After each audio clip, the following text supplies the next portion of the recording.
And then we will have in French Martine Bullard, who is a journalist from Le Monde diplomatique, a famous French newspaper,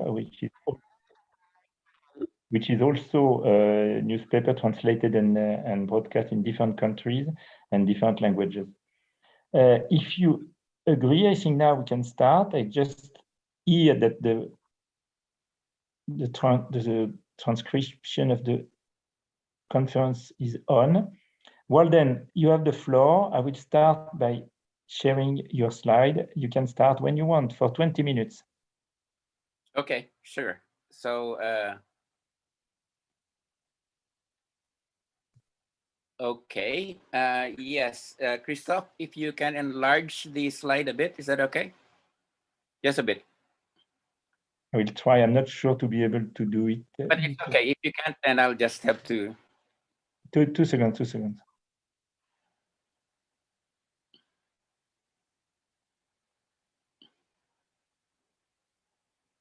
Better like that? Okay, great. That's it. Good. Okay. Okay, so thank you very much for inviting me to share some of my thoughts on, the U.S.-China rivalry. And basically, I would like to focus on the political economy of the U.S.-China relationship. And to answer the question, is there what political scientists call hegemonic transition taking place? So what I'd like to do is to provide an overview of political economy of the U.S.-China relationship, and then a second, discuss some of the strategic implications of this evolving relationship.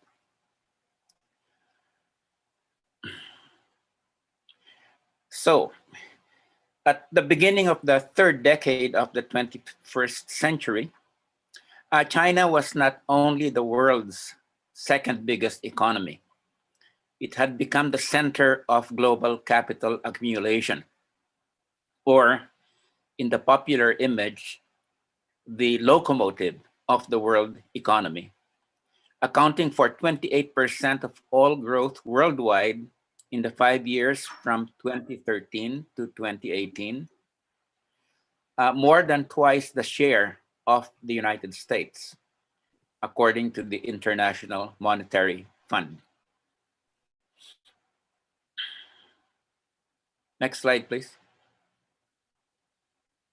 So what are the origins of this, the present global political economy?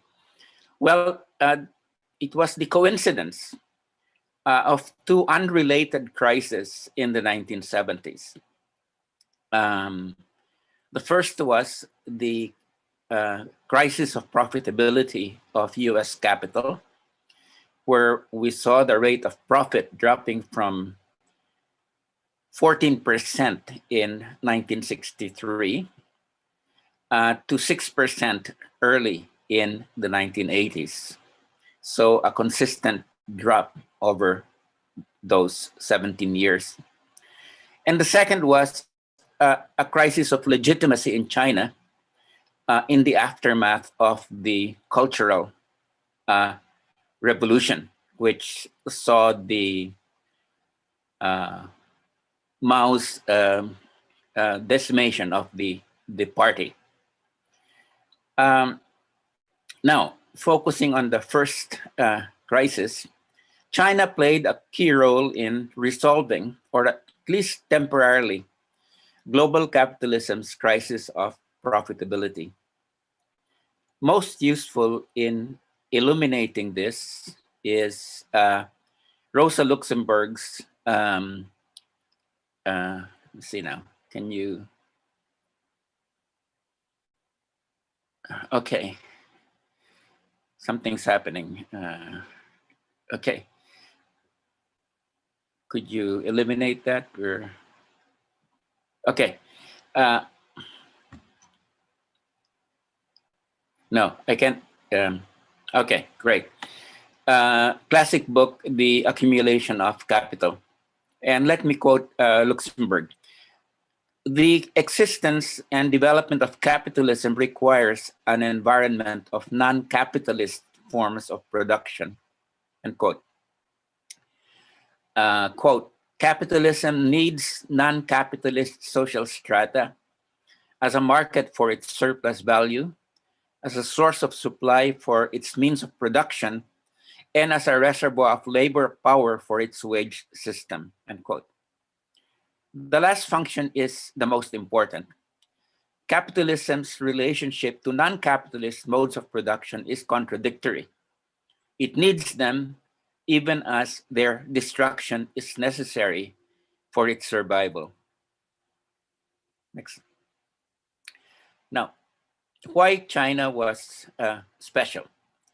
Now, transnational corporations had started moving their labor-intensive processes to developing countries to counter the fall in the rate of profit since the early 1970s. But China was special. First of all, here was a large labor pool previously unintegrated into capitalism that started from a very low wage base and was relatively sealed off from immediate market pressures for wage increases.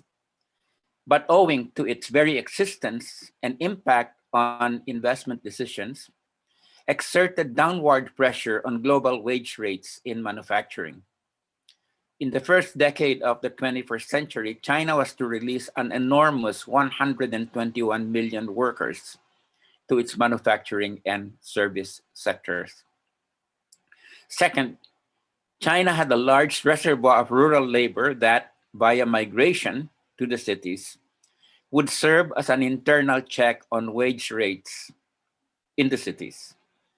In the 2000 decade, more than 80 million rural people went to the cities to fill urban jobs. So a consistent pressure on wage rates to keep low. Now, several conditions external to China facilitated its phenomenal ascent. First was the fact that China appeared on the scene as the provider of the cheapest accessible labor around a time that the US corporate elite was tearing up its informal social contract with labor that had prevailed during the so-called 30 golden years of capitalism from the late 40s to the late 70s. Second, China's emergence as an export-led industrial power coincided with the TNC's perfection of revolutionary technology of dispersing the different phases of production according to the complementary logics of labor cost reduction, locational advantage, and fiscal advantage to gain maximum profitability, a process that came to be known as, quote, the value chain. A key innovation here was the development of containerized shipping. Third, China benefited from the bringing down of tariffs and elimination of quotas that came with the establishment of the World Trade Organization, which China joined with the US virtually acting as a wedding sponsor in 2001. Unlike the Western capitalist powers during their rise to dominance, China did not have to violently seize markets. While the China-US TNC alliance was based on mutual interest, their strategic goals were different.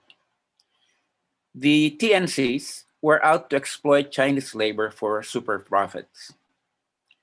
China offered its manufacturing labor force for exploitation, but its goal was to gain the investment and technology to comprehensively develop the economy. Essentially, in pursuit of this strategic goal, the Chinese leadership used foreign investment as a substitute for a domestic capitalist class. US economic and political elites were behind this deal until Trump came into office. Next, please. From the Communist Party's perspective, the cost in the short and medium term of allowing global capital to exploit China's labor in return for comprehensive development of the economy and securing its own legitimacy in the process was a devil's bargain that had been worth entering.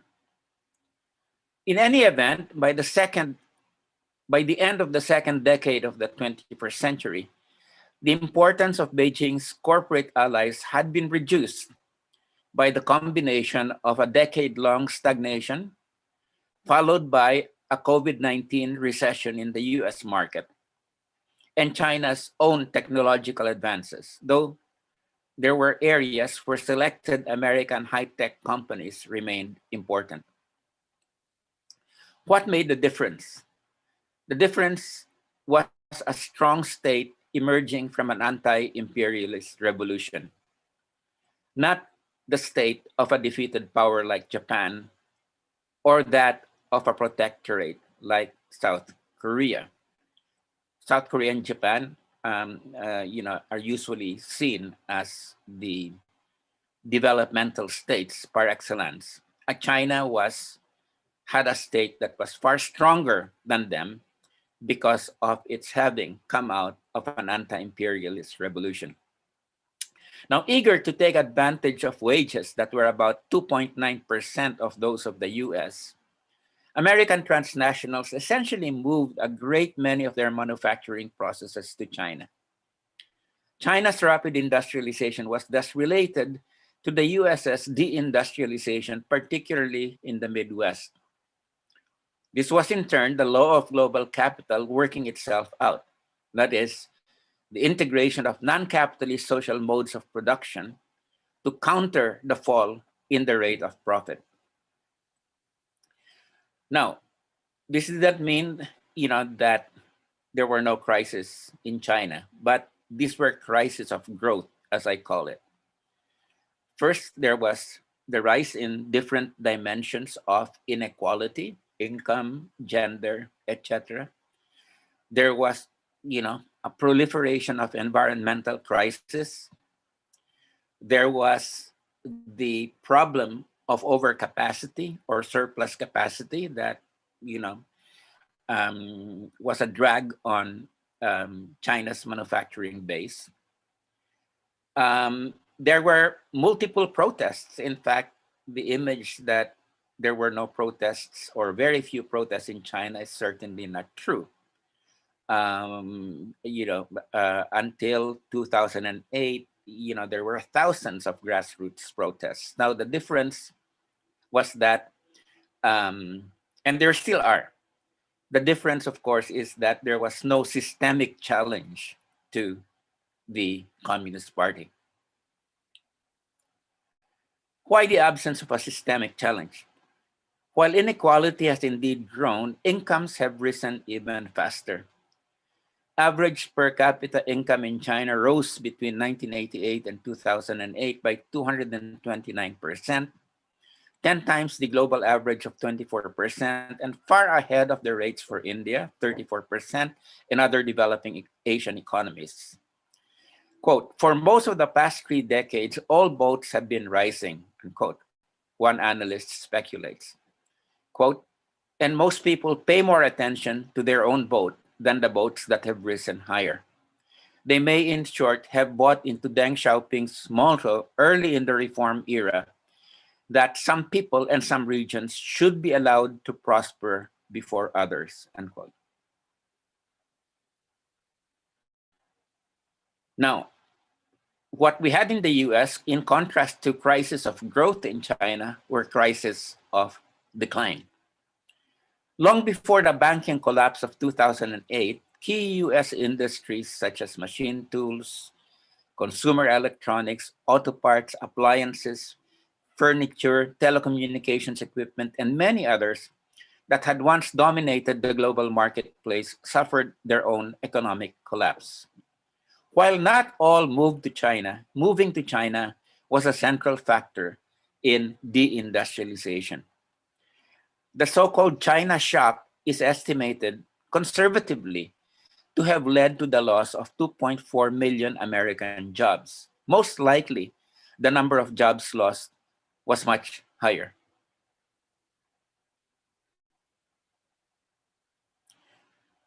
Rise of inequality in the United States, to which deindustrialization was a central contributor, owing to the loss of well-paid manufacturing jobs. But this was not the only reason, and one must see the rise in inequality as a product of neoliberal policies as a whole. Let me quote the French economist Piketty. Quote, "I want to stress that the word collapse in the case of the US is no exaggeration. The bottom 50% of the income distribution claimed around 20% of the national income from 1950 to 1980, but that share has been divided almost in half, falling to just 12% in 2010 to 2015. The top 1% share has moved in the opposite direction from barely 11% to more than 20%. Quote, unquote.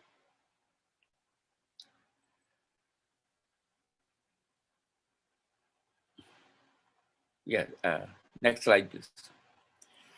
Okay, so in addition to this crisis of deindustrialization, we had a political and ideological crisis in the United States. The political crisis is the undeclared civil war that has severely damaged the US political system as the majority population embraces white supremacy.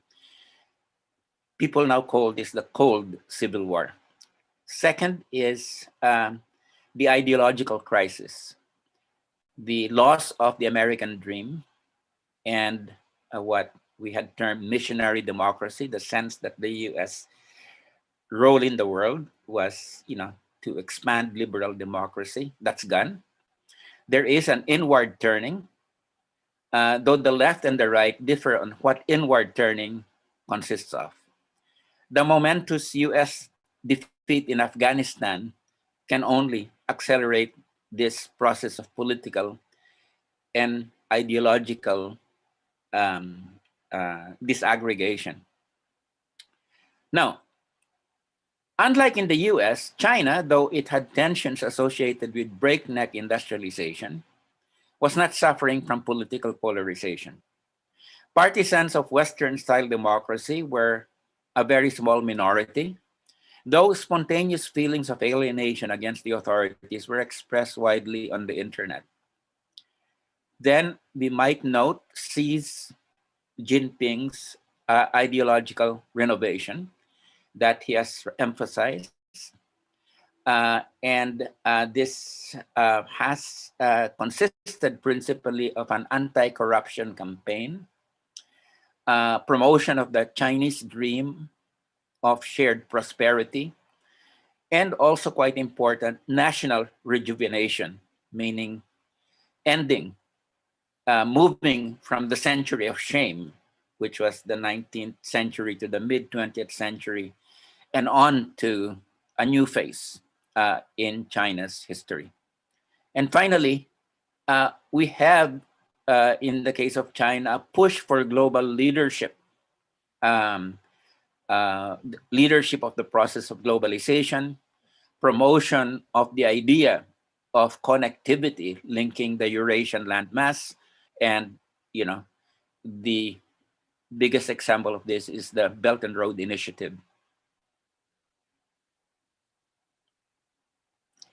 Now, one key reason China prospered was because of its slow spending on defense during its decades of industrialization, a strategy that then Chinese President Hu Jintao described as China's peaceful rise in the early 2000s. Instead of being preoccupied with building up its military might, China has focused on opening markets in Africa and Latin America and becoming a source of billions of dollars of development aid, even as US bilateral economic aid has been neglected in favor of ever-increasing military assistance and subsidized weapon sales to old allies like Israel, Egypt, and Saudi Arabia. The launching of the Beijing-sponsored Asian Infrastructure Development Bank in 2014 saw even the US traditional allies in Europe queue up to become partners. More governments from both the Global South and the Global North signed up when Beijing rolled out the Belt and Road Initiative that proposed to spend an estimated $4 trillion for infrastructure projects to connect the Eurasian landmass, Africa, and Latin America.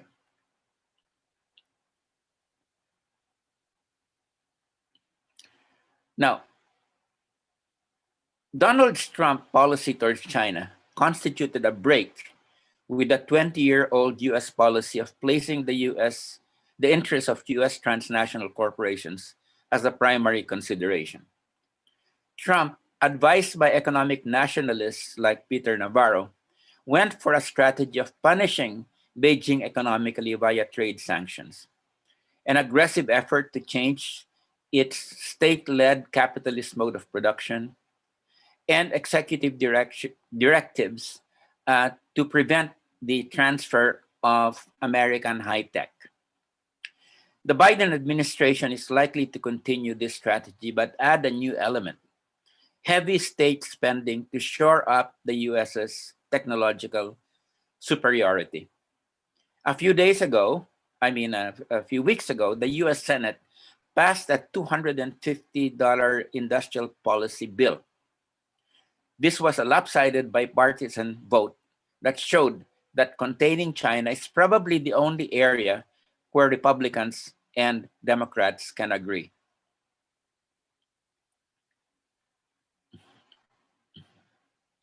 Now, with the US suffering from a prolonged economic crisis owing to deindustrialization and financialization, and from an undeclared social and political civil war that is bringing everything into gridlock, the only area where the US enjoys undisputed superiority over China is on the strategic front. Maintaining superiority on this front, as well as I would strongly contend that the conjunction of the loss of global economic hegemony, debilitating political and ideological crisis, and massive military superiority is a very dangerous one. The danger comes not from the fact that China is modernizing its military, as the US Department of Defense claims, but that China is so far behind militarily. Let me explain. In his speech at the 19th National Congress of the Communist Party of China on October 18, 2017, the famous Chinese Dream speech, Xi Jinping laid out a three-stage schedule for China's military modernization, ending in 2049 with the achievement of the military into world-class forces, unquote, that could, quote, manage crisis and deter and win wars, unquote. One can read that assertion as Xi's admission that the People's Liberation Army was some 30 years behind the US military, the universally regarded as the world-class standard. In my view, it was a mistake to admit this, and I shall explain why after we have compared the military capabilities of the US and China. How do the US and China's armed forces compare today? Well, in 2019, US military expenditures were about 3 times more than China's, $732 billion to $261 billion. The rise in military spending by the US was 5.3% from its level in 2018, while that of China was 5.1%.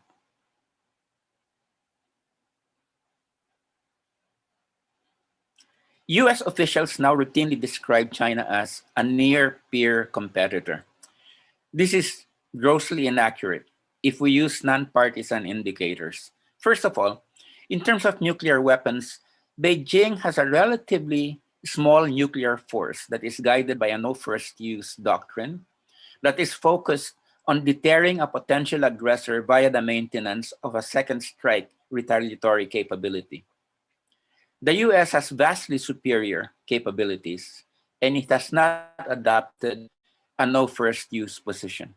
China has only about 260 nuclear warheads, while at the end of 2017, the US arsenal contained approximately just under 1,400 deployed and approximately 4,000 stockpiled warheads.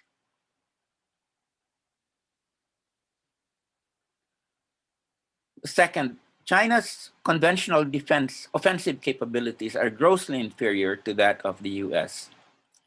Two key indicators of a country's offensive capability are its overseas bases and its aircraft carriers. China has only one overseas military base, and that is located in Djibouti off the Gulf of Aden, from which it participates in anti-piracy activities. The US has scores of military bases surrounding China, 25 major bases and 60 other facilities spread all over Japan, 15 bases in South Korea, 3 bases in Guam, and 5 bases in the Philippines. In terms of aircraft carriers, China has 2 operational carriers with an antiquated Soviet-era design, while the US has 11 carrier task forces, one of them, the 7th Fleet, based in Yokosuka, Japan, which can easily be supplemented by another carrier task force from the Eastern Pacific in the event of conflict. US carriers like the recently commissioned USS Gerald Ford are the state of the art, far in advance of anything China has to offer. Even the strategic postures, even the Pentagon does not dispute Beijing's strategic posture as strategic defense, which it describes is rooted in a commitment not to initiate armed conflict, but to respond robustly if an adversary challenges China's national unity, territorial sovereignty, or interests, unquote.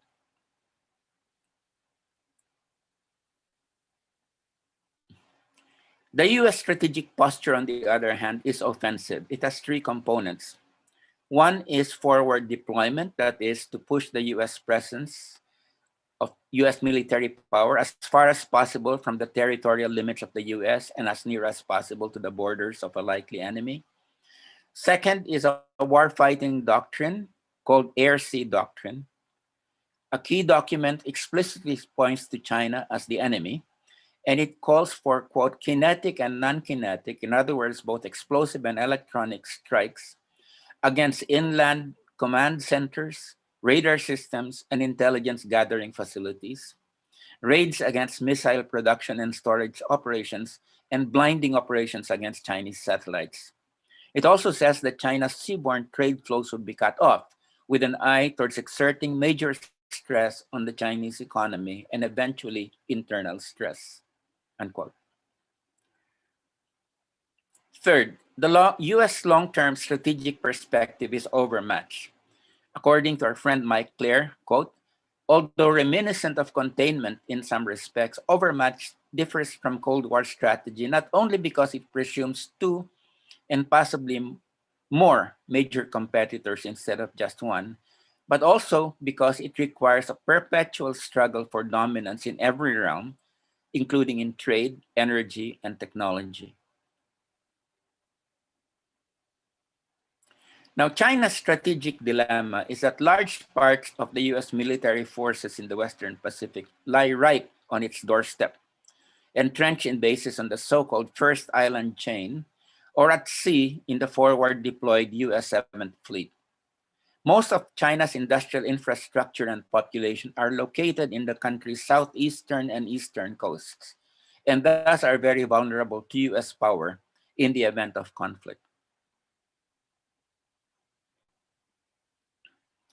China's response to this dilemma has been to push its defense outwards, placing anti-access, anti-denial weapons, A2AD, in maritime formations like Mischief Reef that it seized in the South China Sea from countries like the Philippines.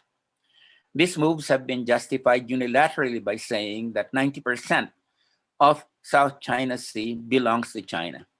China's claim to 90% of the South China Sea is illegal and violates the rights of 5 other countries that border that body of water. The US has long seen the South China Sea as part of the American lake, and its surface ships and submarines patrol the area with impunity up to just outside China's 12-mile territorial waters, while its intelligence-gathering aircraft also lurk as close to China as possible, surveying every square meter of ocean and coast. While China advances territorial claims, the US advances the doctrine of freedom of navigation to advance its interests.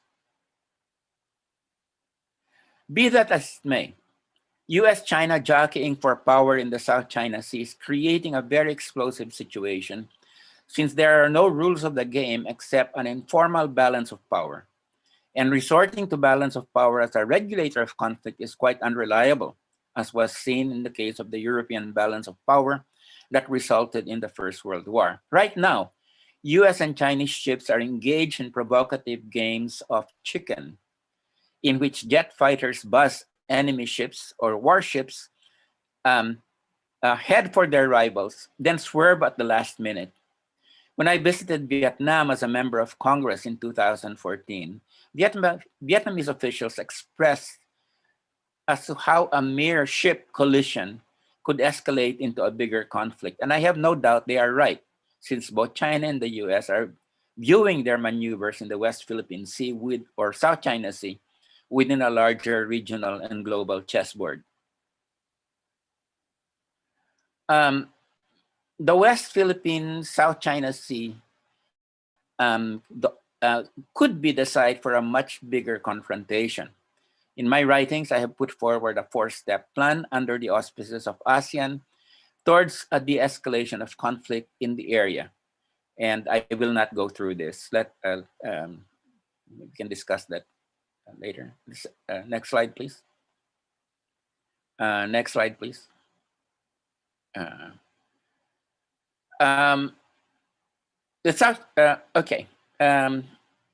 Clausewitz famously wrote that war is the extension of politics by other means. This gives too much weight to rational calculus as the process of determining when to go to war. It grossly underestimates the role of passion. But what is truly dangerous is when passion is joined to rational calculus, such as when the desire to maintain hegemony is attached to a calculable process of when to go to war. Xi Jinping's estimate at the 19th Congress that it will be in mid-century that China will have a world-class forces that can match those of the United States has perhaps unwittingly given the Pentagon a sense that it has at most a 30-year window of opportunity, most likely less, to do something. That is what I meant about Xi's making a mistake in his 19th Party Congress speech. Will the Pentagon really allow Beijing to achieve strategic equality, which may well be the last step to America's loss of global hegemony? Next slide, please. Am I exaggerating? The US has probably been the most warlike country over the last 245 years, constantly expanding and taking over territory through military adventures in its first 150 years, then using military force to achieve and maintain military hegemony for the next 100 years. There have been few periods where this country has not been at war. This country, in fact, was continually at war over the last 20 years. And we're not sure if, in fact, the Afghanistan war, from its point of view, has ended. Compare this to China, which last deployed troops outside its borders 40 years ago. Indeed, the big fear of the Chinese is that their forces do not have the experience of war making that the US has, which would be decisive in any conflict. Let me end by citing Graham Allison, the Dean of Security Studies Establishment in the US, who says that China and the US are on a collision course for war. To many, a preemptive move on the part of the United States, given its bellicose history, is a given. The question is not whether, but when, where, and how it will take place. This presentation is based on my piece at the Summit of Global Capitalism's Accommodation, Rivalry, or Confrontation between the US and China. That is appearing in the Socialist Register of 2022, which has just been published, by the way, and made available. Those who friends who would like to request the PDF of this article can write me at waldenbello@yahoo.com, and I'll definitely send you the PDF. Well, thank you very much. Thank you very much, Walden. According to the fact that you are in the Philippines, meaning that it's almost 1 o'clock morning for you, thanks again. And I saw that some people wanted to react, but I propose to pass the floor to Martine Bullard from the Monde diplomatique in France to do her presentation, and after that, we'll open the floor for discussion. Martine, you have the floor.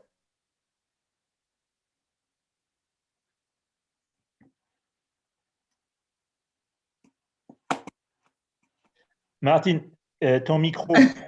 Oui, excusez-moi. Donc, merci beaucoup. Merci de m'avoir invité. J'ai trouvé l'intervention de Walden vraiment très, très intéressante. Je ne sais pas s'il y aura une guerre chaude, mais le pire n'est jamais sûr. Mais effectivement, il y a un cumul assez fort de raisons pour aller vers un affrontement. Je voudrais revenir très, très, très rapidement, parce que je sais qu'on n'a pas un temps très grand, mais sur justement le passé, sur les rapports entre les États-Unis et la Chine, qui ont toujours été quand même des rapports un peu conflictuels. C'est-à-dire qu'il a fallu quand même 22 ans pour que les États-Unis reconnaissent la Chine.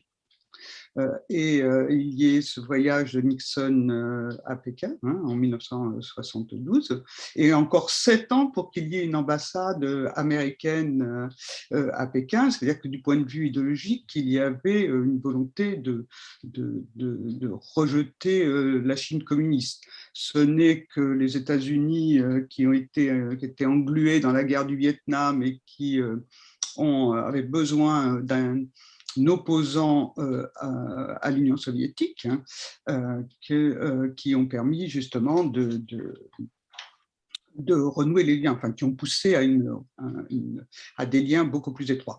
Donc c'est pour des raisons géostratégiques.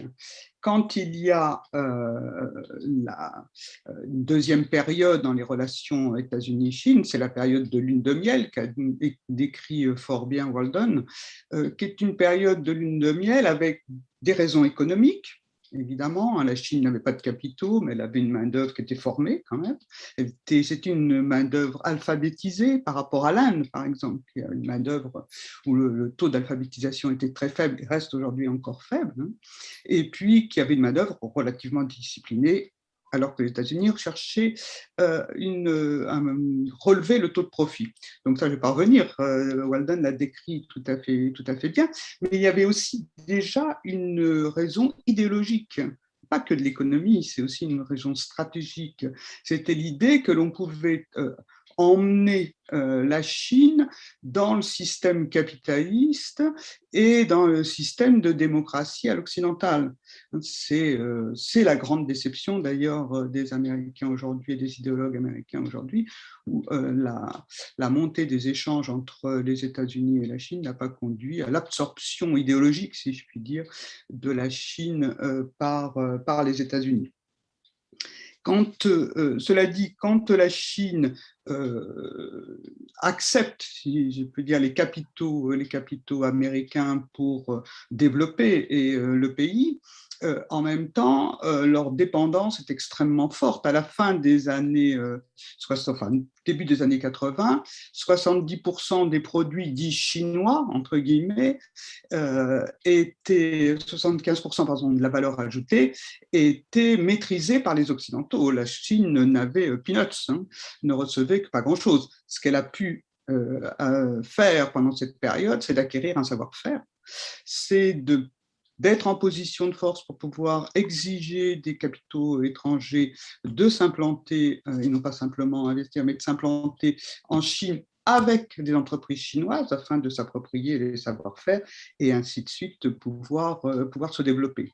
Ça ne s'est quand même pas fait sans douleur à l'intérieur de la Chine. Il faut se rappeler 1989 et les mouvements sociaux de Tiananmen, la répression énorme au lendemain de Tiananmen. Il y avait un courant en Chine modernisateur et plus démocratique que ne le voulait l'appareil politique chinois.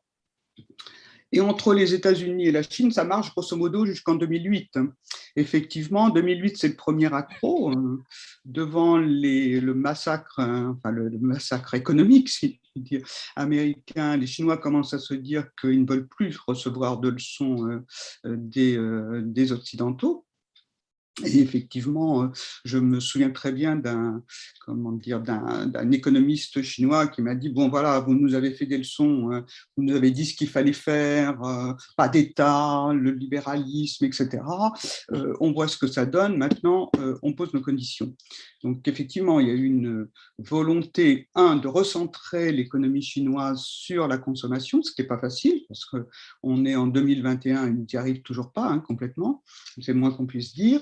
Et puis, il y a eu une espèce de sûreté d'eux-mêmes, des Chinois, de la Chine, qui a fait qu'elle s'est affirmée de plus en plus sur la scène internationale, d'autant que son plan de relance, qu'on jugera à l'époque, en 2008, le plan de relance qui était de 100 milliards, je crois, on considérait à l'époque que c'était un plan hors norme. Depuis, avec le Covid, on a fait beaucoup mieux un peu partout dans le monde, mais de fait, en lançant son plan de relance, la Chine a tiré l'économie mondiale vers le haut, et donc s'est senti une certaine assurance. Avec, en interne, il ne faut jamais, je crois, oublier les faiblesses internes de la Chine, qui sont quand même des problèmes d'inégalité extrêmement fortes. En Chine, dans un pays qui prône l'égalité, c'est toujours la politique officielle du pouvoir, et puis chez une partie des dirigeants chinois, la peur d'une perte d'identité propre à la Chine pour aller vers une espèce d'absorption de l'idéologie capitaliste occidentale. Donc ça marche quand même grosso modo avec des problèmes. Il y a une troisième phase qui est la phase ouverte en 2011, pas seulement avec Trump, c'est là où je diverge un peu avec Walden, le tournant s'est opéré avec Barack Obama. C'est Barack Obama qui a commencé à parler du pivot asiatique. Et le pivot asiatique, c'était l'idée de remettre des troupes américaine dans toutes les bases de l'Asie, là où il y en avait moins ou plus. Et donc, certes, c'était 2 ans après que Obama ait décidé le surge en Afghanistan. Donc, ses moyens militaires étaient quand même relativement limités pour mettre les troupes en Asie. Il reste que, théoriquement, sur le plan politique, c'était le premier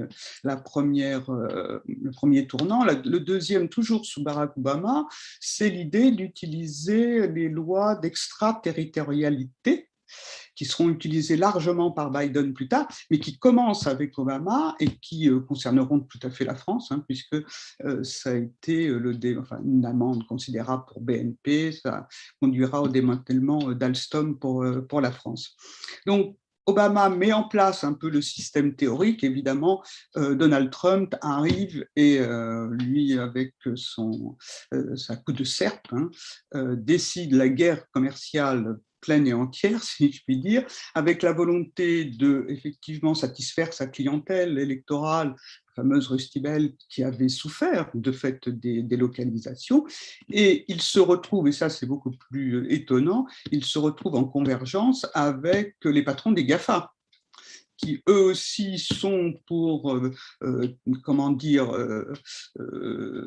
peu serrer la vis aux Chinois, parce que les GAFA ont du mal à pénétrer le marché chinois et luttent contre le protectionnisme, entre guillemets, chinois. C'est là, évidemment, que ce tournant plein et entier se réalise, avec déjà une convergence entre les démocrates et les républicains. La loi de défense nationale votée au Congrès est votée naturellement par les républicains, mais aussi par une partie des élus démocrates. Et cette loi nationale sur la défense, loi nationale de défense, dit clairement et pour la première fois que la Chine est un ennemi systémique. Et donc, on va assister là à un début de convergence entre républicains et démocrates. Et puis, on le voit aujourd'hui avec Joe Biden. Alors, naturellement, ça a perdu la dimension, comment dire, guerrière première de Joe Biden, mais on est de Donald Trump, et Joe Biden est plus porté sur les droits humains, mais quand même, le premier sommet international que met en place Biden quand il arrive au pouvoir, c'est le Quad. Ce Quad, c'est le dialogue quadrilatéral qui dit l'axe Indo-Pacifique, hein, qui réunit le Japon, l'Inde, l'Australie et les États-Unis, avec l'idée de contenir militairement la Chine. Or, c'est le premier acte politique international de Joseph Biden, et on verra plus tard avec l'OTAN, la réunion de l'OTAN en Europe, où l'OTAN s'arroge le droit de se prononcer contre les investissements chinois en Europe en disant que c'est très dangereux du point de vue sécuritaire.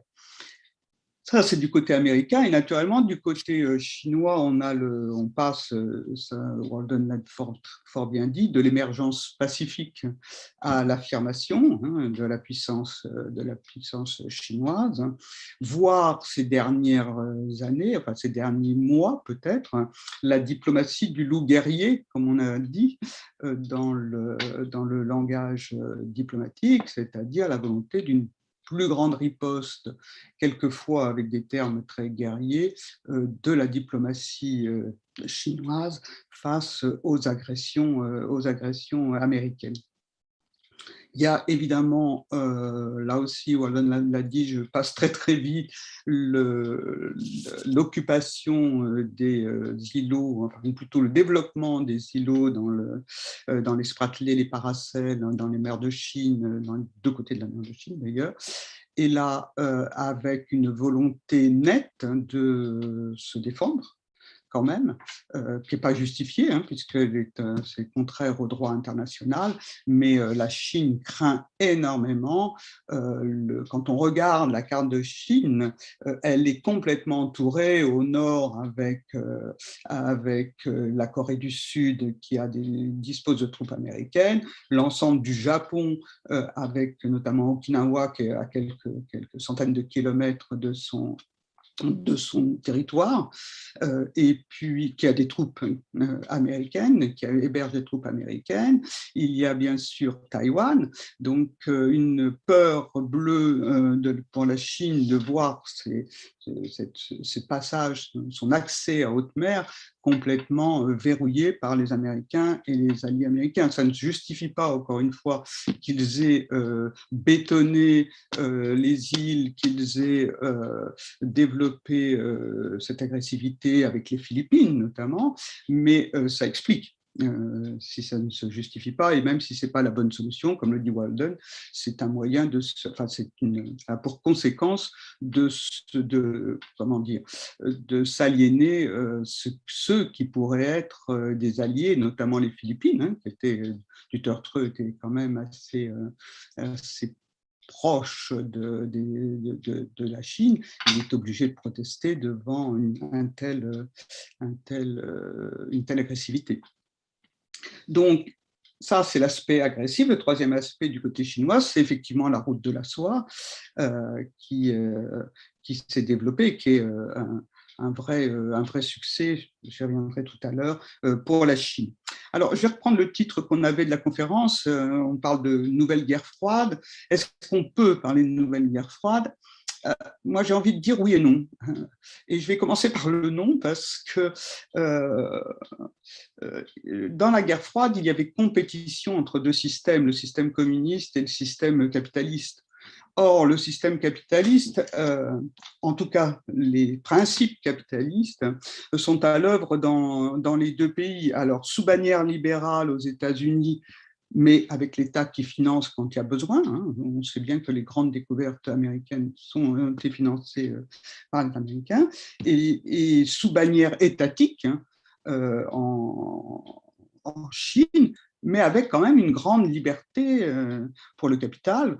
On l'a vu avec Jack Ma. Alors, évidemment, ils viennent de couper, les dirigeants chinois viennent de couper les ailes aux grands groupes multinationaux qui se sont développés. Il reviendra peut-être dans la discussion, c'est intéressant parce qu'il y a une recherche de nouvelles régulations. Il reste qui s'était développé très largement, au point où Jack Ma s'est senti capable de proposer une e-monnaie propre à Ant, à son géant financier, à son trust financier, comme l'avait fait un peu Amazon à un moment donné quand il avait proposé une propre monnaie. Donc, il n'y a pas de compétition sur le mode de gestion capitaliste, et surtout, les deux économies sont interdépendantes. Évidemment, la Chine est le premier fournisseur des États-Unis et le troisième acheteur des produits américains. Donc, on n'imaginait pas l'Union soviétique fournissant des produits aux Américains et réciproquement. C'est-à-dire, donc, ça n'a vraiment strictement rien à voir. L'Union soviétique est un géant militaire, un géant politique, même par certains aspects, mais un nain politique, un nain économique, alors que là, nous avons affaire à deux géants. Cela dit, c'est la deuxième partie, il y a quand même une guerre forte, hein, d'abord une guerre commerciale et technologique, je ne vais pas y revenir parce que peut-être je suis en train de dépasser mon temps, non, ça va? Tu me dis, Christophe, si je dépasse mon temps. Non, ça va, tu as encore 5 minutes. Vas-y, vas-y. Voilà. Donc, une guerre commerciale, technologique, je ne vais pas revenir, mais quand même, qui peut porter des coups à la Chine. Hein. On a vu l'énorme campagne contre Huawei et l'énorme campagne avec les semi-conducteurs, avec une pression pour que les fournisseurs taïwanais quittent le sol chinois. Or, ils sont essentiels comme producteurs de semi-conducteurs nécessaires à l'intelligence artificielle, où la Chine a incontestablement une certaine avance. Donc, une guerre commerciale et technologique, une guerre d'influence. Alors, en Asie et dans le monde, hein, on a parlé de la route, de l'initiative Belt and Road, avec effectivement, c'est très compliqué de savoir combien ils ont consacré à cette fameuse Belt and Road initiative. Alors, on parle de 4 000 milliards, certains parlent de 5 000 milliards de dollars. On a du mal à s'y retrouver entre les annonces, les vrais projets, les difficultés de projet, les projets revus, etc. Il reste que, de fait, politiquement, ils se sont appuyés sur les besoins en investissement, en équipement, et en infrastructure en Asie, qu'aucun pays et qu'aucune banque mondiale n'était capable d'assumer. Deux, ils ont eu pour principe de ne pas intervenir dans les affaires des pays récipiendaires des projets, ce qui n'est pas seulement une manœuvre politicienne, je crois que c'est quelque chose de très profond chez les Chinois. Et enfin, ils ont eu le troisième principe, qui est le remboursement de ces prêts par les matières premières, et puis voire par la mainmise sur certains équipements. On l'a vu au Sri Lanka, par exemple. Mais il reste que ces projets lui ont permis d'avoir une influence en Afrique et dans une partie des pays d'Asie, de montrer qu'ils étaient capables de mener des projets multilatéraux, quand même, la Banque asiatique, je ne sais plus comment elle s'appelle, Banque asiatique d'investissement dans les infrastructures, la fameuse BAII, a été, comment dire, mise en place avec une cinquantaine de pays, dont les dont les alliés, pardon, des Américains.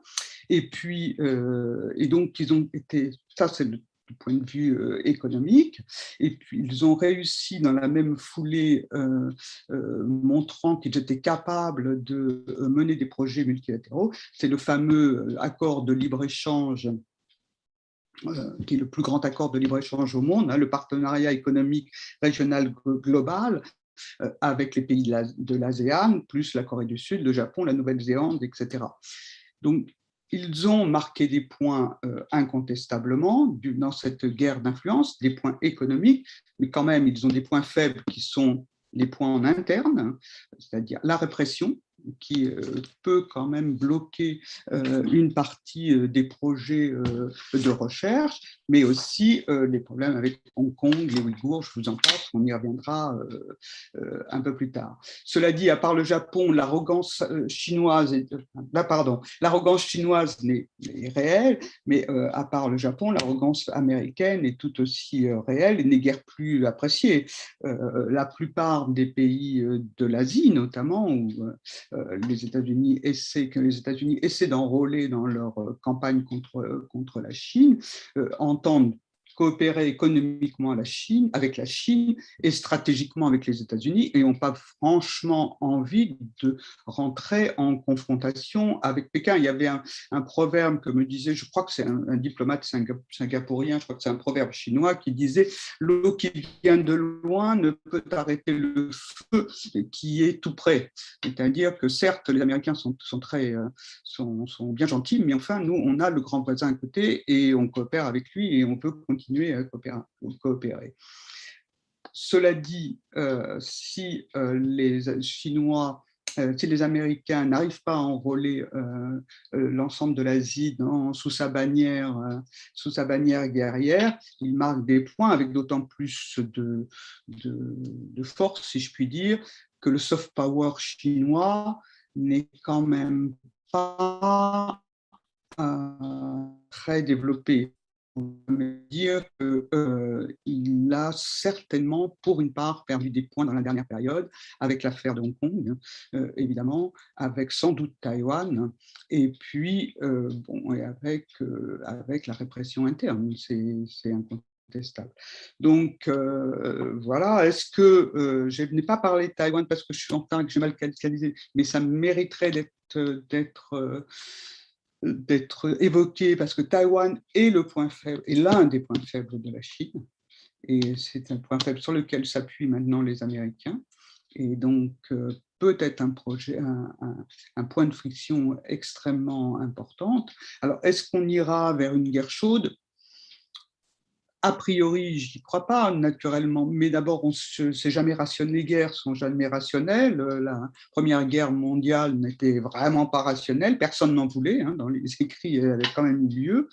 Et d'autre part, il suffit les manœuvres américaines d'une part et la réaction crispée de la Chine d'autre part,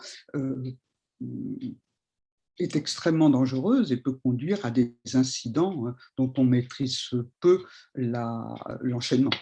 Voilà.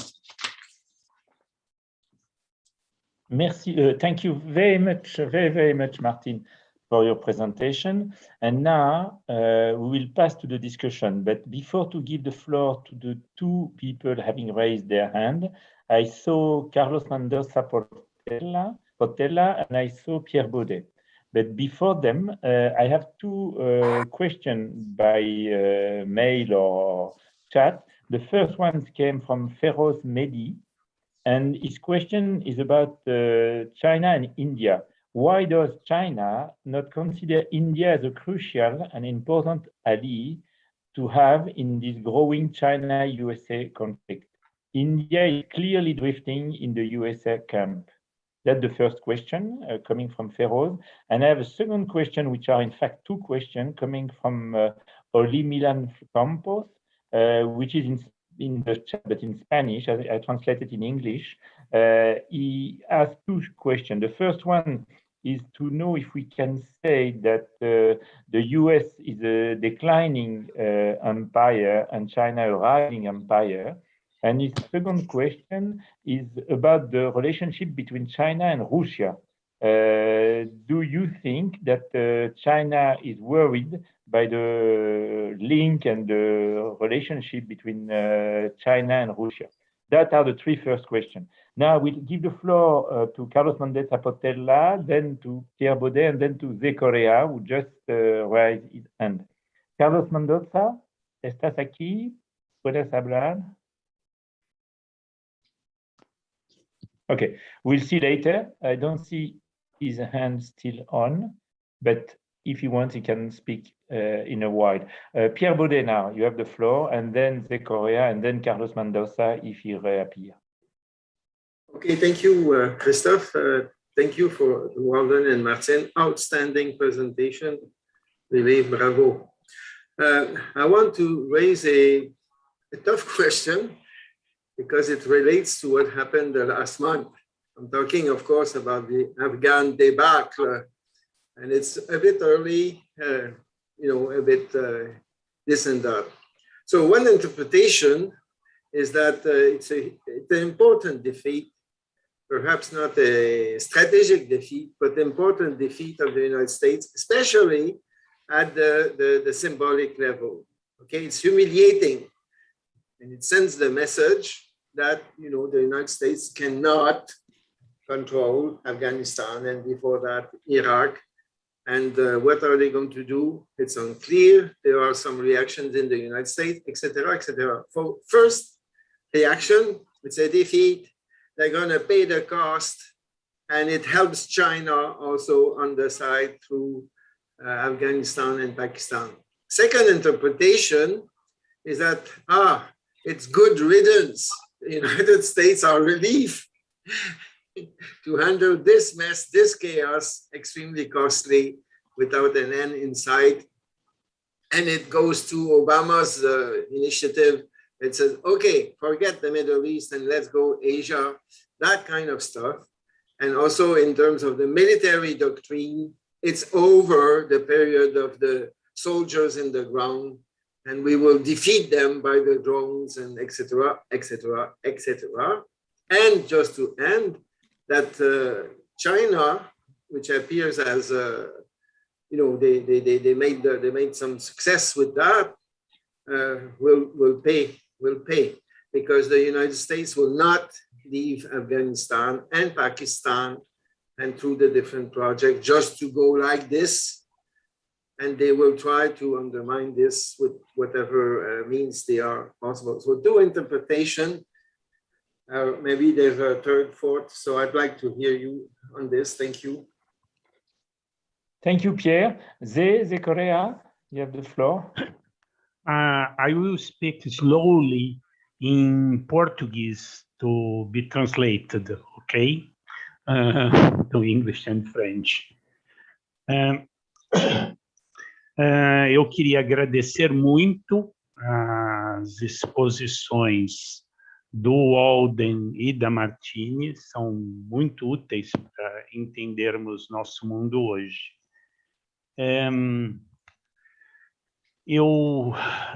A primeira questão,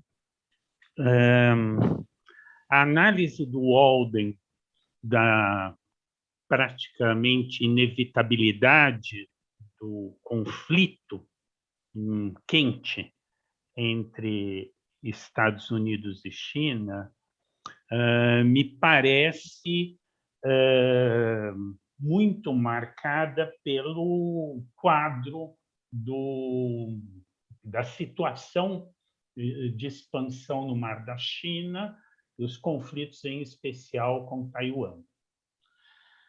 Agora, eu queria enfatizar duas outras coisas, e eu coloco isso como problemas para discussão. Qual é o grau de interdependência da economia chinesa com a economia japonesa coreana e da própria Taiwan. Esse grau de interdependência não é tão grande que torna impossível um conflito global. Eu não estou descartando, Walden, conflitos particulares, mesmo conflitos quentes, mas um conflito global não é autodestrutivo para todo mundo? Essa é a primeira questão.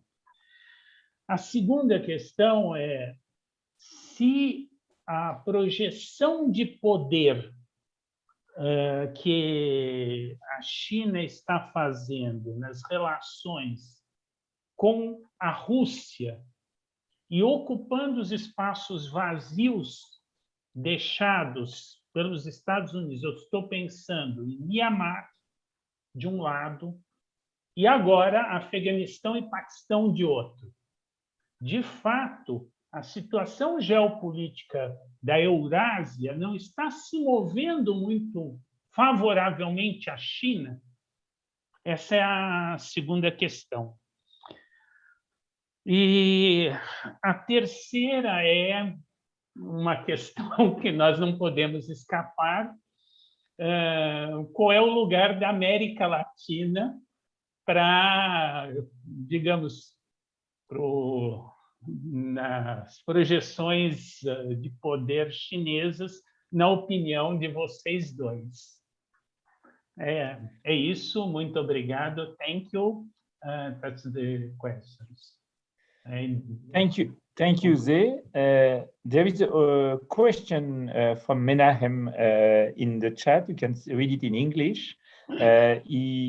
At the moment where we have the 20th anniversary of September 11, do we think that the US military-industrial complex could use the threat of terrorism by pushing out the pressure to Xi Jinping to consolidate the development of his business, as he did 20 years ago? That is this question. I remind you, if you have people wanting to ask a question, is the moment to do it, because the first question, written question, or the discussion we just hear about are very important. And if there is no other remarks or question, I will pass the floor to our two panelists, Walden and Martine, to hear what they have to tell us about all these issues. We do that? No more question? Okay, Walden, if you can try to answer in a short way to these very deep issues were on the table, you have the floor, and then Martine. Yes, so let me see. So you can hear me. Yes, thank you for the questions. Thank you, Martine, for the presentation. I will, of course, try to integrate all the questions into a couple of answers. First, I think that we should expect, that the U.S. will, in fact, try to strengthen its alliances in South Asia, especially with India. Okay, given the the debacle in Afghanistan, and certainly I think that the under the BJP government, the alliance between the U.S. and India is seen as a strategic one.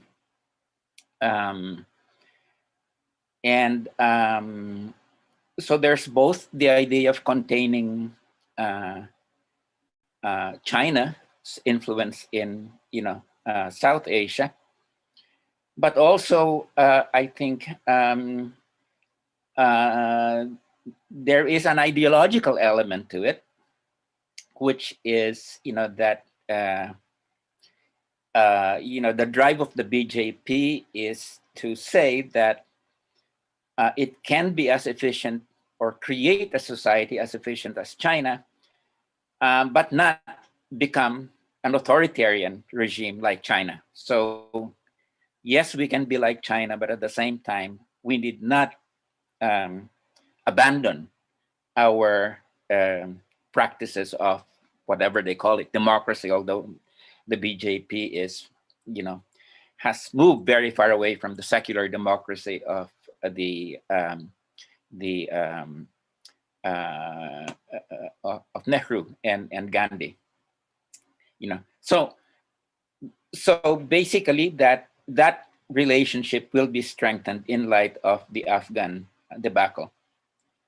So the second thing is, I think Zhe was asking about China's relationship with Japan, South Korea, and ASEAN. Well,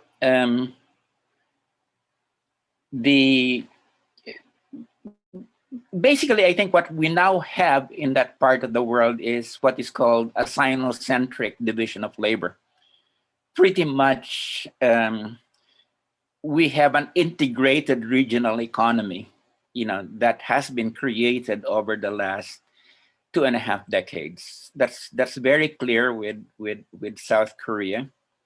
That's very clear with ASEAN. And basically, for instance, with ASEAN, it's, the manufacture of parts and the provision of raw materials that are then converted into industrial and manufacturing products that are then exported to third countries like the United States. At least when the export-oriented strategy of China was still, at its height, there was, in fact, this regional division of labor that had developed. So these economies are very much interdependent with one another.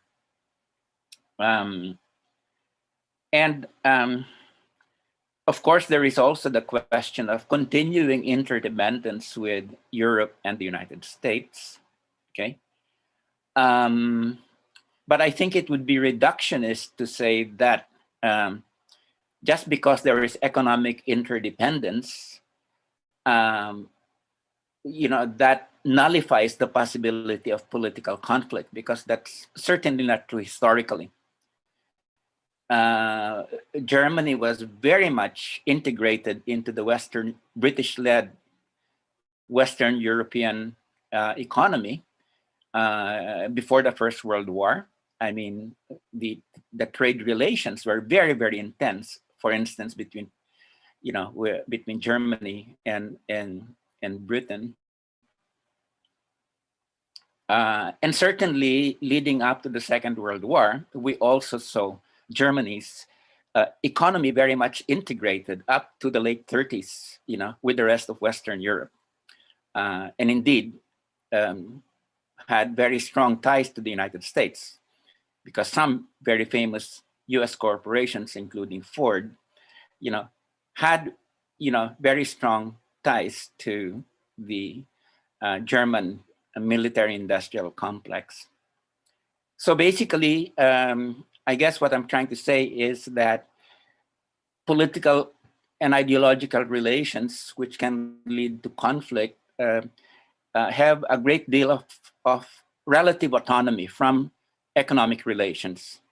And I think it would, so I think that is no guarantee. Closeness of economic relations, mutual dependence is not a guarantee that conflict will not emerge. The situation that Pierre has raised is, well, clearly, I think Afghanistan was a big debacle at so many levels, and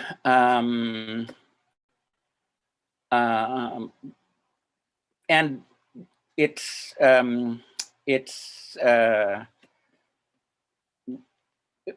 that war was lost long ago.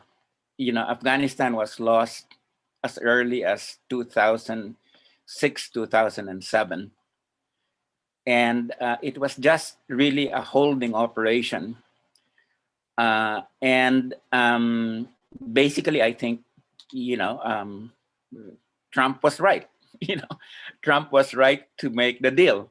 And the US military tried to prevent that deal from taking place. And the US military also tried to prevent an early withdrawal under Biden. And I think that's very clear from the records at this point in time. So I think the big question we have to ask is, what are going to be the geopolitical implications of this? Well, I think that we had already seen under Obama, as Martine had raised, that the US was just desperate to get out of being embroiled in the Middle East, because it was, there was no sight, there was no exit in sight, and here was a possibility of moving the focus to the Asia Pacific, where the US conventional forces were much more suited for a confrontation rather than the asymmetrical warfare taking place and the US was losing in the Middle East. So Obama's pivot to Asia was really, in many ways, a retreat.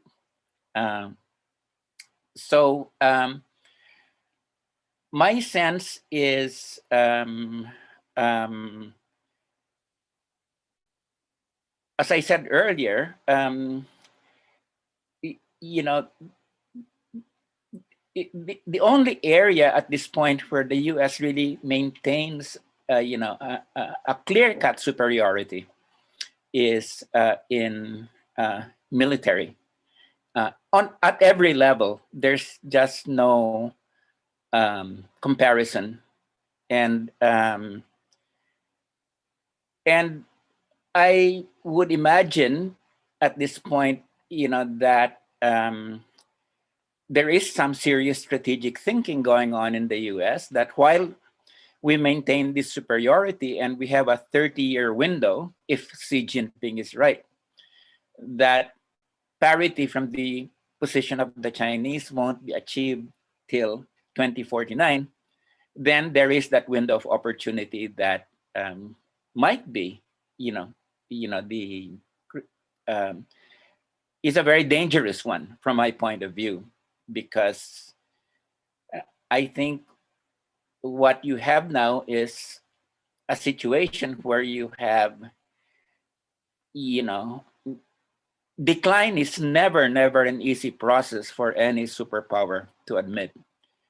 And I think that, as I said, when you join passion for hegemony to rational calculus, to maintain hegemony, then you have the worst of all possible worlds for the world. So my sense is, that we really need to look at the military strategic front as a very volatile one.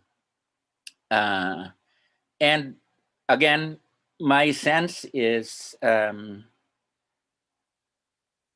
US does not take easily to defeat. It is the most bellicose country, most warlike country on earth over the last 250 years. It has now suffered 2 major defeats in Vietnam, in the Middle East, in Afghanistan. And defeat is not in the national character. So I would say that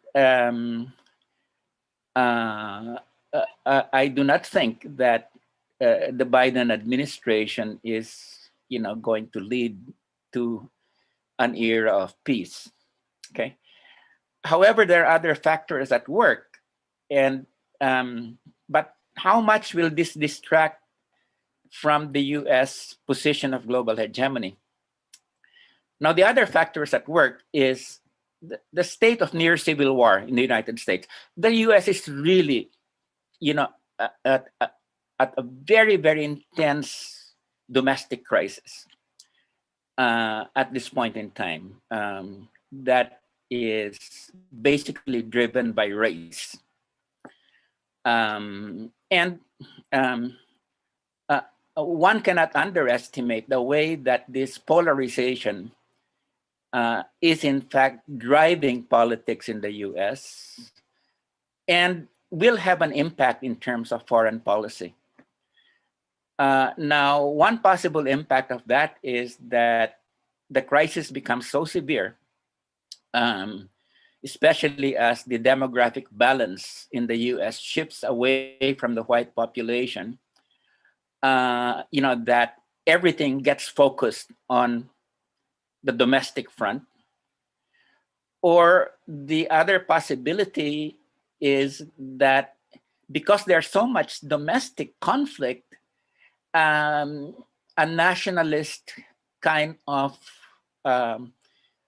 position of asserting or reasserting global hegemony might be a way by which some sectors of the US elite might want to unite politically or artificially create an artificial unity. And of course, this was the fascist solution during the Second World War for Germany. I think the German war of aggression was very much related to the internal class war in Germany. So I think we need to really look at how this very intense racially, and I think it's no doubt that race is the driving force at this point in the US. How is this going to impact in terms of the US's economic, political, and military aspects of its global dominance? So I'm not quite ready to say that it's going to go this way or that way, but certainly the one thing that is clear to me is more than ever, the domestic warfare and the foreign policy and military hegemony of the United States are very much interrelated at this point in time. I don't think we can divorce them from each other. Thank you. Thank you very much. Well done. Now, Martine, if you want to react to the question where arise, ton micro. Martine, ton micro.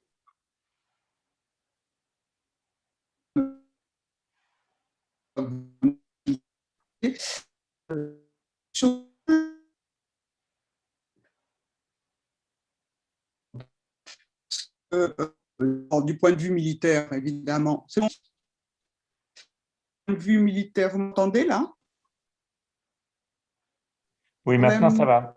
Vas-y Martine, on ne t'entendait pas tout à l'heure, maintenant ça va. Excuse-moi. Je disais, je n'ai pas complètement américain.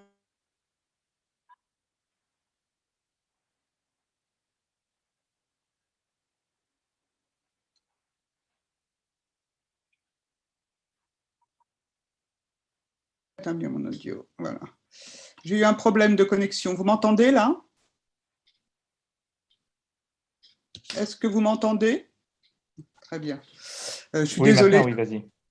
J'ai un problème de connexion. Donc je reviens. Je disais que j'avais un petit problème. Je ne partageais pas l'avis du déclin américain, mais plutôt d'un déclin relatif, évidemment. Ce n'est plus la puissance hégémonique.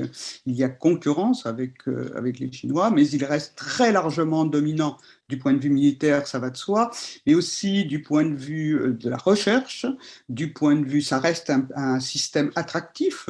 Le nombre d'étudiants qui étaient, avant Covid évidemment, mais le nombre d'étudiants étrangers qui proposent d'aller aux États-Unis est bien plus, n'a rien à voir avec le nombre d'étudiants qui demandent à aller en Chine, et on pourrait multiplier les exemples comme ça. Donc c'est un déclin relatif.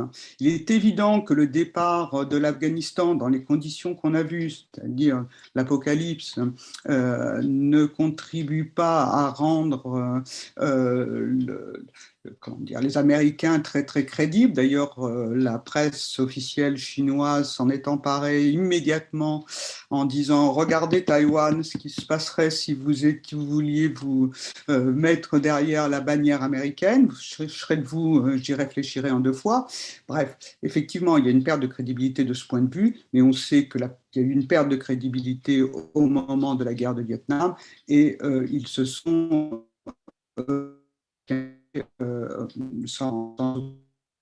donc attention au déclin très très relatif des États-Unis. Autre chose, c'est sur Chine, Inde, Afghanistan. Jusqu'à présent, effectivement, les États-Unis à plusieurs reprises ont voulu embringuer l'Inde dans leur musette, hein, si je puis dire, ou derrière leur bannière, avec quand même beaucoup de difficultés.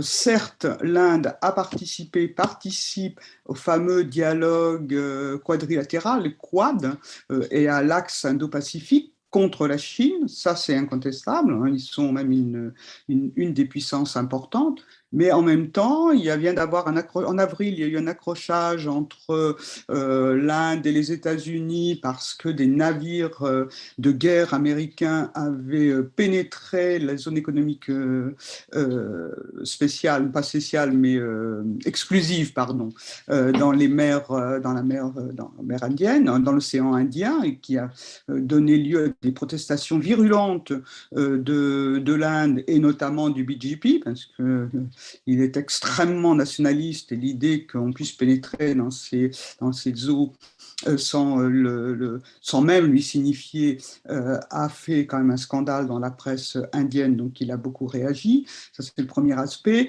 Et le deuxième aspect, c'est la frontière avec l'Inde.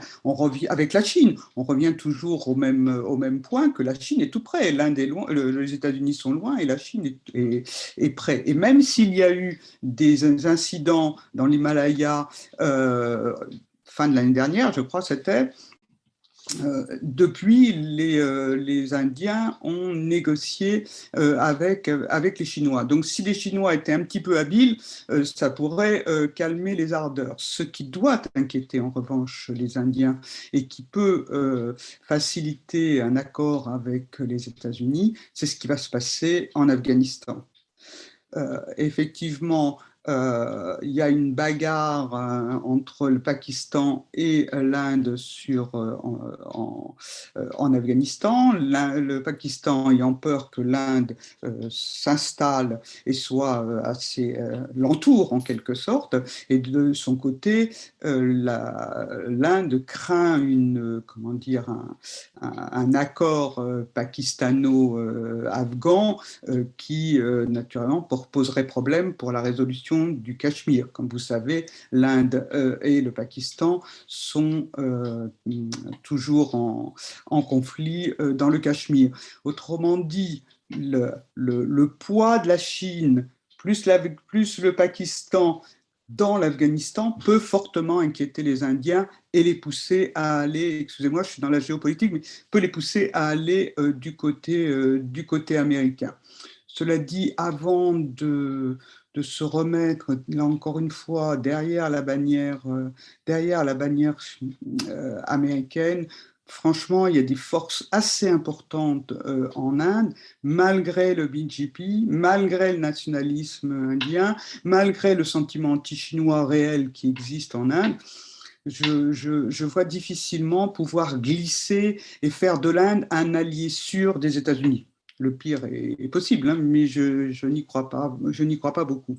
Troisième élément sur l'Afghanistan et les conséquences avec les États-Unis et la Chine, c'est que la Chine, on a beaucoup mis en avant le rôle de la Chine, qui a négocié avec les talibans, qui a reçu les talibans, mais elle n'a reçu la Chine et les talibans qu'une fois qu'ils avaient négocié l'accord avec Trump puis Joe Biden.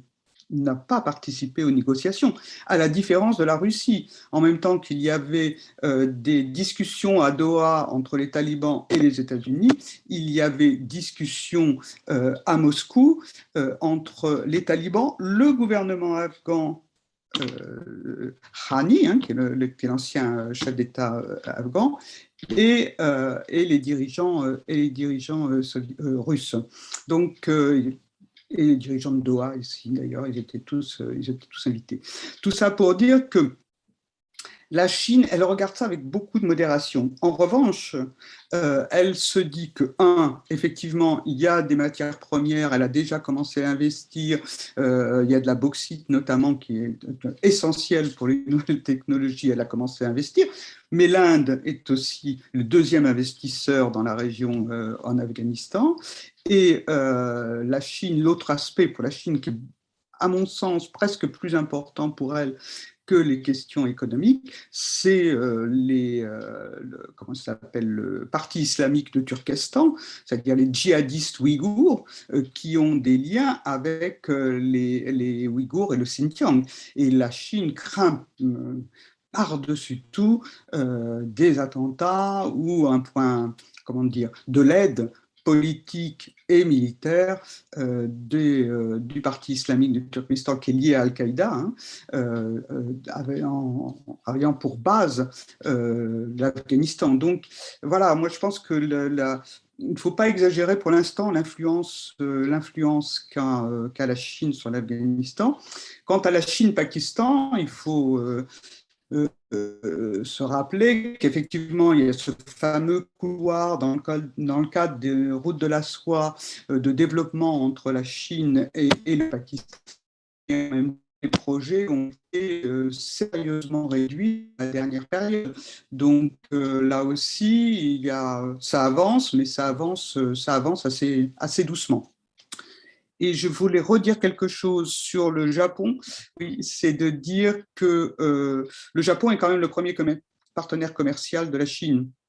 Enfin, plutôt la Chine est le premier partenaire commercial du Japon, ce qui quand même, avec les hommes d'affaires, leur permet quand même comment dire, être un peu modéré. Et enfin, j'en ai terminé sur Chine-Russie. Là encore, ce n'est pas une alliance, la Chine-Russie. Le propre de la diplomatie chinoise, c'est de ne pas travailler par alliance. On peut regretter, enfin, je ne sais pas si c'est regretter ou pas regretter, mais le fait est que ce n'est pas comme ça. D'abord, elle n'en a pas.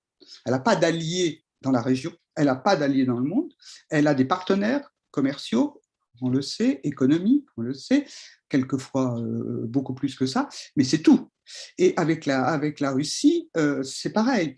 Elles sont l'Europe, c'est là où l'Europe joue un rôle qui est négatif. L'Europe, en s'inclinant devant les États-Unis et imposant des sanctions sans précaution avec la Russie, a rejeté la Russie vers l'Asie et vers la Chine. Mais la Russie a des intérêts contradictoires avec la Chine dans les républiques d'Asie eurasiatique. Donc voilà, je pense qu'il faut sortir un tout petit peu des schémas d'avant et essayer de voir que tout ça, ce sont des alliances très fluctuantes entre les intérêts du moment. Et je ne crois pas, même si les liens se sont rapprochés, c'est incontestable entre la Russie et la Chine, qu'ils ont tous les deux des régimes illibéraux, comme on dit, encore que c'est évident, mais encore qu'en Russie, il y a des élections. Et ce n'est pas le cas en Chine, mais ce n'est pas une alliance idéologique, c'est une alliance d'intérêt à un moment donné, et ce n'est vraiment pas une alliance militaire au sens classique du terme. Thanks a lot, Martine. Thanks a lot, Walden, and a special thank you for Walden because it's almost 2 o'clock, 1:40 in the evening at the moment. Yeah, it's really Very, very nice from you, very kind from you. I want also to thank the interpreters, because without them it would be impossible to have this really multinational, international webinar with a lot of people from all the continents. And to tell you also that the next webinar will be in 1 week exactly, and the topic will be the US and Latin America. What is the new relationship after Trump with the return of the left in different countries in Latin America? That is the topic. And the global dialogue will invite Maristela Zampa from Argentina, and Stefanini, a good analyst also, who will be the second panelist next week for this series of 3 webinars on the US after Trump. Thanks a lot. Only to tell you that we were all around 40 in the Zoom meeting, but we have a lot of people connected through the Facebook and YouTube Live in 4 languages, and a lot of feedback of people very happy of the quality of those exchanges. And again, it's a very warm welcome. Thank you to Walden and Martine. And have a good night, Walden, and have a good day or good evening for all the others. Thank you. Bye. Thank you very much. Bye. Thank you. Thank you. Good to see you. Bye. Bye.